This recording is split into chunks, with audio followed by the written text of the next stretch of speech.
A team of agricultural experts check how the latest coffee crop is faring in Colombia's Tenza Valley. Farmers say this year's batch is the lowest in 2 years because of longer periods of rain and heavy cloud cover.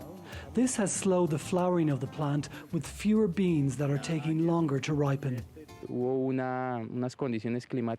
So far, the effects of climate change has not helped the volumes of coffee production, and because of this, we've seen a reduction. This is one of the consequences of climate change, a drop of between 15 and 20%. Colombia is the world's third biggest coffee producer after Brazil and Vietnam. It's the leading producer of Arabica, which is the world's most popular coffee bean. The United States is one of Colombia's biggest markets, with imports worth more than $1 billion in 2016. Unlike other parts of Colombia, farmers in the Tenza Valley harvest just one crop a year, normally in November. They say climate change has put them in an economically vulnerable position. On my farm, it's just me and my wife that harvest the crop. We have one other person that helps us out sometimes to pick the best quality coffee, but I don't get my expenses back. I'm just about able to sustain a living.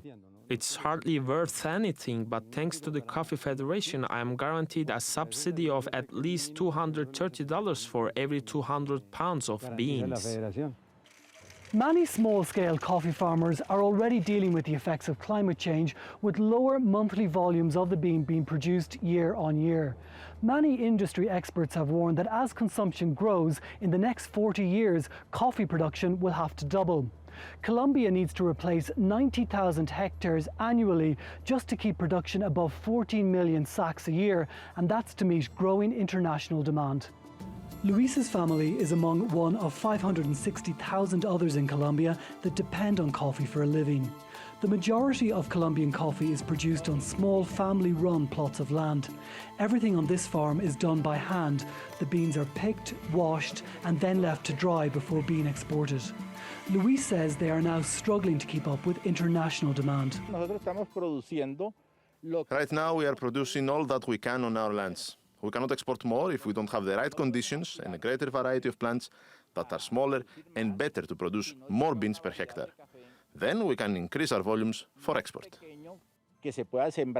Colombian coffee is known around the world for its high quality and distinctive mild taste.